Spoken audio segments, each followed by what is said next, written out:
अस्सलाम वालेकुम, welcome to the world of Pakistan affairs.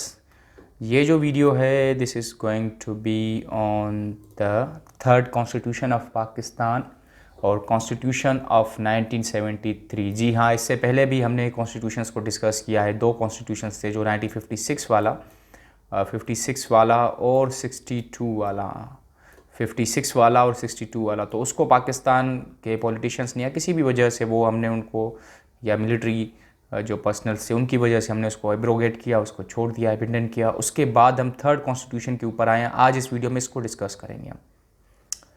तो सबसे पहले let's have a look on the background या ओरिजिन। देखें, जो इस कॉन्स्टिट्यूशन का जो आर्किटेक्चर था या जिसने इसको बनवाया था, जिसने बनाया था इसको, वो जुल्फ़िकार अली भुट्टो साहब थे। इनकी गवर्नमेंट में विद द कंसेंट और असिस्टेंस ऑफ अपोजिशन पार्टी इन्होंने इसको दिया था उनके साथ मिलके, या इनकी बड़ी कंट्रीब्यूशन है। तो ये कॉन्स्टिट्यूशन हमें उसकी वजह से मिला है, जुल्फ़िकार अली भुट्टो साहब की वजह से ये कॉन्स्टिट्यूशन।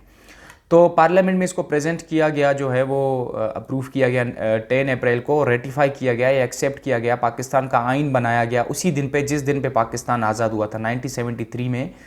इसको तभी 1973 का कॉन्स्टिट्यूशन कहते हैं क्योंकि इसको 1973 में जो है वो रेटिफाइड किया गया था या एक्सेप्ट किया गया था या कॉन्स्टिट्यूशन पाकिस्तान का बनाया गया था। तो ये इसका थोड़ा ब्रीक बैकग्राउंड है जिसमें जुल्फ़िकार अली भुट्टो ने इस टाइम में इसको रेटिफाई करवाया था। अब क्या है, मतलब ये कॉन्स्टिट्यूशन पूरा देखें, जो भी कॉन्स्टिट्यूशन पाकिस्तान के बने हैं उनमें ऑब्जेक्टिव रेजोल्यूशन का सबसे बड़ा रोल रहा है कि वो एक प्रीमेबल या बेसिक रहा है। मतलब इसके क्लॉजेस को, ऑब्जेक्टिव रेजोल्यूशन के क्लॉजेस को भी इसमें इंक्लूड किया गया, जो which was Islamic in nature, मतलब कि जो वो इस्लामिक था, रिलीजियस था, सेक्युलर बिल्कुल नहीं था। तो उसके क्लॉजेस को इसमें भी इंक्लूड किया गया, जैसे मतलब 1956 वाले में, 1962 वाले में, ऐसे ही 1973 वाले में भी उसकी क्लासेस को इंक्लूड किया गया। तो ये मतलब जो है वो प्रीएमेबल था या बेसिक था ऑब्जेक्टिव रेजोल्यूशन। अगर आपने ऑब्जेक्टिव रेजोल्यूशन के ऊपर मेरी वीडियो नहीं देखी है तो वो भी देख लो, आपका कॉन्सेप्ट क्लियर हो जाएगा। रिटन कॉन्स्टिट्यूशन ये वन कंपाइल्ड फॉर्म में एक ही डॉक्यूमेंट था, मतलब कोई रिटन कॉन्स्टिट्यूशन था, कोई मतलब ऐसे अनरिटन नहीं था कि स्कैटर्ड हो या अनकम्पाइल्ड हो। तो रिटन कॉन्स्टिट्यूशन है ये। क्लियरेस्ट ऑफ ऑल कॉन्स्टिट्यूशन, जितने भी कॉन्स्टिट्यूशन थे उसमें एम्बिग्यूटीज बहुत ज़्यादा थी या उसमें कोई और इशूज़ थे, लेकिन ये कॉन्स्टिट्यूशन उसमें से कुछ क्लियरेस्ट था। सब जो भी पहले जिसको एब्रोगेट किया था वो इतने अनक्लियर टू द पॉइंट नहीं थे, लेकिन ये कॉन्स्टिट्यूशन पाकिस्तान का क्लियरेस्ट है सबसे। द कॉन्स्टिट्यूशन कंसिस्ट 280 आर्टिकल्स हैं इस कॉन्स्टिट्यूशन में। जो प्रेजेंट कॉन्स्टिट्यूशन है पाकिस्तान का 1973 वाला, उसमें तकरीबन 280 आर्टिकल्स हैं और ये कम ज़्यादा होते रहते हैं जब इसमें अमेंडमेंट्स हो। इसमें 12 चैप्टर्स हैं या 12 पार्ट्स भी आप कह लें। तकरीबन इस कॉन्स्टिट्यूशन में 12 चैप्टर्स या 12 पार्ट्स हैं। बाई कैमुलर लेजिस्लेचर होगी या जो लेजिस्लेटिव बॉडी होगी वो बाई कैमुलर होगी। इससे पहले जो भी कॉन्स्टिट्यूशन थे 56 वाले या 62 वाले, वो बाई कैमुलर नहीं थे, यूनी कैमुलर थे, मतलब उनमें एक हाउस था। तो उसमें जो मेंबर्स थे, इलेक्टेड मेंबर्स, उनको जो है वो डिस्ट्रीब्यूट नहीं किया गया था। लेकिन ये जो लेजिस्लेटिव का मतलब लेजिस्लेटिव बॉडी जो है वो गवर्नमेंट की है कि वो जो कानून साजी करते हैं, जो कानून बनाते हैं, लॉज, ऑर्डिनेंसेस, चीज़ों को पास कराते हैं, अमेंडमेंट करते हैं, तो लेजिस्लेटिव प्रोसेस की मदद से करते हैं। तो जहाँ पे कानून बनते हैं, तो लेजिस्लेटिव जो बॉडी है इसकी वो दो है। एक हमारी है नेशनल असेंबली जिसमें 342 मेंबर्स होते हैं तकरीबन, ये डायरेक्टली इलेक्ट होते हैं, जो लोग हमारे हैं वो इलेक्ट करते हैं। दूसरा होता है हमारा सेनेट या अपर हाउस, इसको लोअर हाउस कहते हैं नेशनल असेंबली को, और जो सेनेट है उसको अपर हाउस करते हैं, जिसमें 104 मेंबर्स हैं।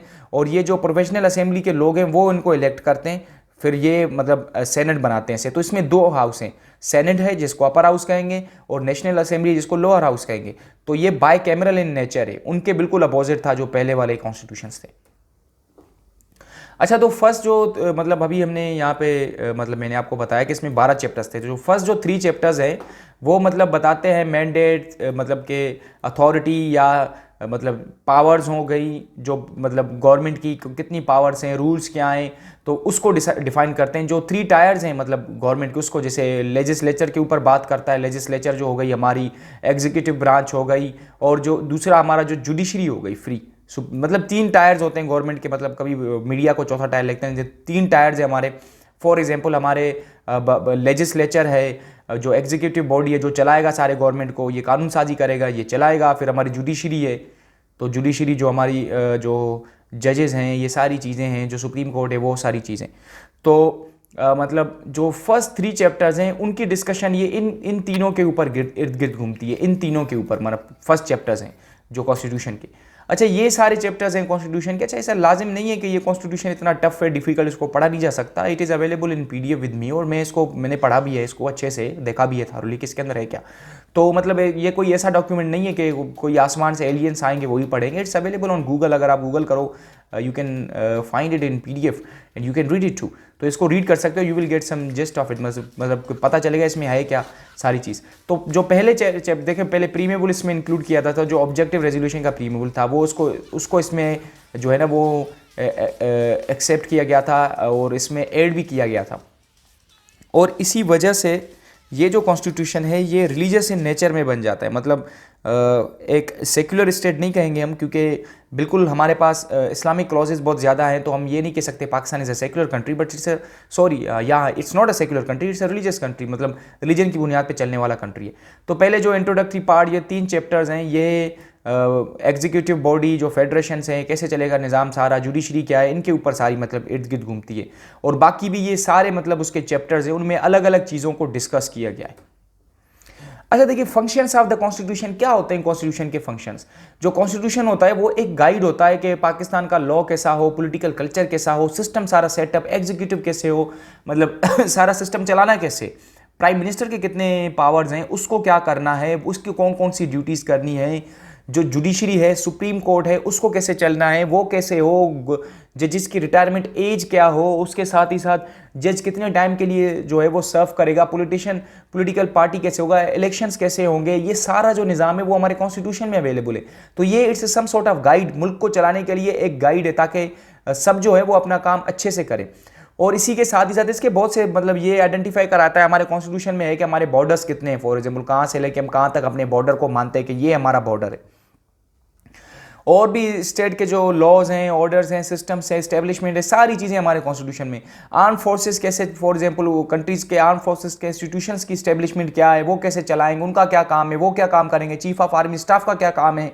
तो ये जो सारी चीज़ें हैं, ये सारी फंक्शंस हमारे कॉन्स्टिट्यूशन, मतलब लाजिम सीधे एक जो मुल्क है उसको चलाने के लिए मतलब एक बुक की ज़रूरत पड़ेगी ना, जिसमें उसकी इंस्ट्रक्शन है। इट्स लाइक अ मैनुअल, मतलब इंस्ट्रक्शनल मैनुअल है कि मतलब ये बताएगा कि what to do, how to do it and where to do it, मतलब सारी चीज़ों को कैसे कैसे करोगे। तो ये सारा मुल्क को चलाने के लिए जो पाकिस्तान है उसको चलाने के लिए, मतलब ये क्या मैंने बना दिया, बम बना दिया।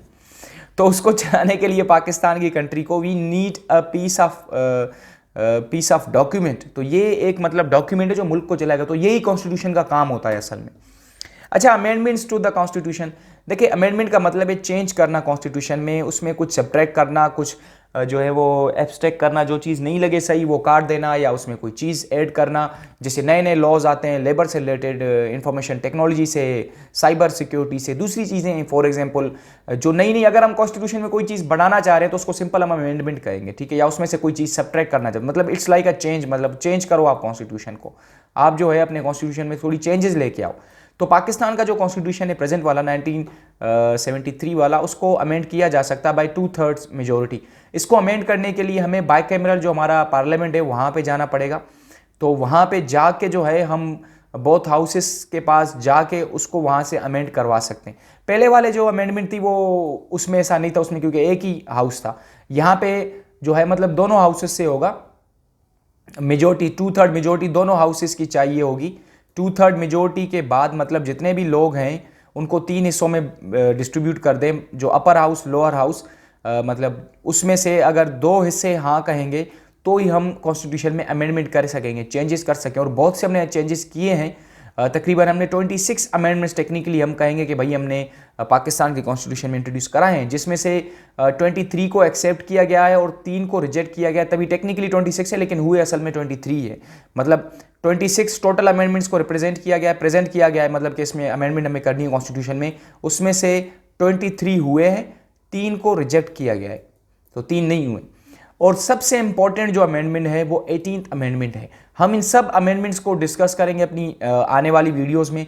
और उसी के साथ ही साथ जो इंपॉर्टेंट आर्टिकल्स हैं इस कॉन्स्टिट्यूशन के, उन आर्टिकल्स में हमें क्या पता चलता है, हमारे राइट्स क्या हैं, चीज़ें क्या हैं, उनको भी हम ज़रूर डिस्कस करेंगे आने वाली वीडियो में इंशाल्लाह। तो अपना ख्याल रखिएगा, मिलेंगे नेक्स्ट वीडियो में। अल्लाह हाफ़िज़।